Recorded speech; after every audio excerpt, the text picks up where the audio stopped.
इस शरीर रूपी किले के नगर के 11 दरवाजे, उसका ध्यान करने पर वो जो पुरुष ब्रह्म में सम्राट है इस शरीर में, ब्रह्म पुरुष ब्रह्म, उसका ध्यान जो करता है वह मनुष्य शोक और मोह से तर जाता है। वह जीते जी मुक्त आत्मा हो जाता है। ये ही वो सनातन तत्व है नचिकेता, जिसको तुम मुझसे पूछते थे। एतद्वै तत्, ये वो ही है जिसके विषय में तुमने पूछा था। 11 दरवाजे क्या क्या हैं उनको आप देखें। 2 आंखों के दरवाजे, 2 कानों के दरवाजे, 2 नाक के छिद्र, 1 मुंह का छिद्र, 1 नाभि। नाभि को हम लोग दरवाजा नहीं मानते, जबकि बच्चा जब पैदा होता है तो इसमें एक नली होती है,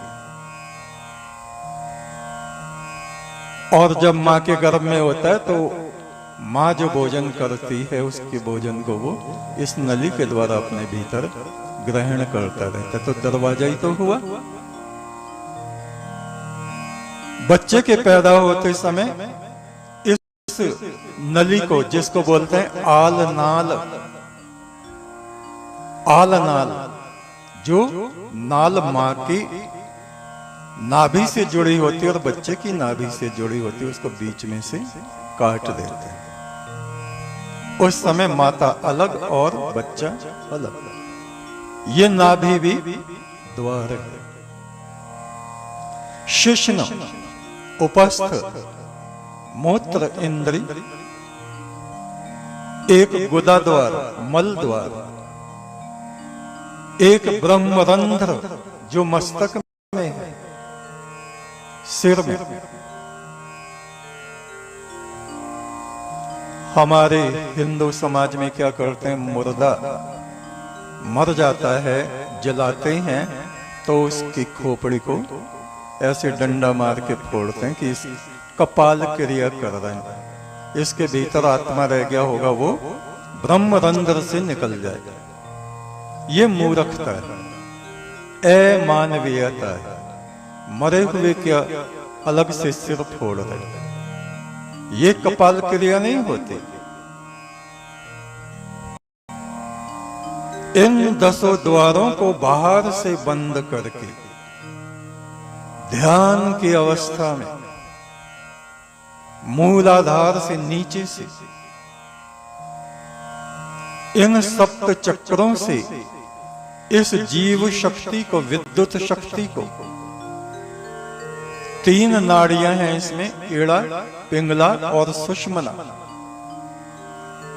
इधर इधर जो हमारी नाक है ये नीचे तक जाती है मूलाधार तक। इनमें प्राण और अपान विचरण करता है। श्वास, प्राण जो हम खींचते हैं, अपान जो हम छोड़ते हैं। प्राण जो हमारी वृत्तियों को, प्राणवायु जो ऊपर को उठती है शरीर के भीतर, और अपान जो नीचे को मलमूत्र को धकेलती, जिसकी वजह से मनुष्य स्वस्थ रह पाता है। और बीच की जो नाड़ी है वो है सुषमना। सुषमना कहते हैं उसमें मनुष्य का ओज तत्व भरा होता है। प्राणायाम के द्वारा प्राणों को, सांसों को मस्तक में रोक के उस दिव्य तत्व को, केमिकल को, केमिकल है जो सुनहरा दिखाई देता है, जिसको हम सीमन कहते हैं, वो भरा रहता है। और वो नीचे से प्राणायाम के द्वारा हमारे मस्तक में पहुंच के ब्रह्म तेज को पैदा करता है। और ये तभी होता है संभव जब एक साधक पूर्ण ब्रह्मचर्य का पालन करता है। बहुत से पूछते हैं ब्रह्मचर्य का पालन करने से क्या फायदा है, क्या लाभ है? ये लाभ है। और इससे फिर आगे क्या लाभ होगा? हमारी जितनी निम्न वृत्तियां हैं, बहुत शीघ्र क्रोध आना वो बंद हो जाएगा। दुनिया भर की इधर उधर की बातें सोच के परेशान रहना वो सब बंद हो जाएगा जब हमारे मस्तक में ये ब्रह्म तेज पैदा होगा। ब्रह्मचर्य के द्वारा, साधना के द्वारा, मंत्र जप के द्वारा। और फिर यहां प्रकाश होगा मस्तिष्क में, और हमारे भीतर एक नेत्र खुलेगा जो उस लोक की तमाम बातों को देखता है और सुनने की शक्ति भी रखता है। ये ऐसा नेत्र है जो देखता भी है और सुनता भी, समझता भी। तीसरा नेत्र प्रज्ञा चक्षु, ज्ञान नेत्र। इसी बात को मृत्युदेव यम कह रहे हैं। वो जो अजन्मा पुरुष है, उसका ध्यान जो अपने मस्तक में करता है प्रकाश में, इसको बहुत से लोग ब्रह्मरंध्र भी कहते हैं। इसमें भी लोगों के विचार अलग अलग हैं। कुछ पीछे जहां चोटी रखते हैं इस जगह को ब्रह्मरंध्र बोलते हैं। कुछ एक छोटे से बच्चे को देखो, बिल्कुल 2-4 दिन का बच्चा जो पैदा हुआ है, यहां उसके फुदक फुदक फुदक फुदक होता है, फुदकता है। ऐसा लगता है जैसे यहाँ पे हड्डी नहीं है, फुदक फुदक फुदक दिखाई देता है। छोटे बच्चों, 5-6 दिन का बच्चा हो, 8-10 दिन का हो, उसको बोलते हैं काक। इसका काक फुदक रहा है। तो कुछ उसको ब्रह्मरंध्र कहते हैं, कुछ इधर कहते हैं, कुछ सामने कहते हैं। ये जब हमारी ओज शक्ति मस्तिष्क में आती है तो ये 3 बिंदुओं को प्रभावित करते। पीछे जो यहां पर एक गांठ जैसी है उसको खोलती है। उसके खुलने से हमारे मस्तिष्क की बहुत सी नाड़ियां खुल जाती हैं, और जो ज्ञान भाषाएं हमको समझ में नहीं आती थी वो समझ में आने लगती।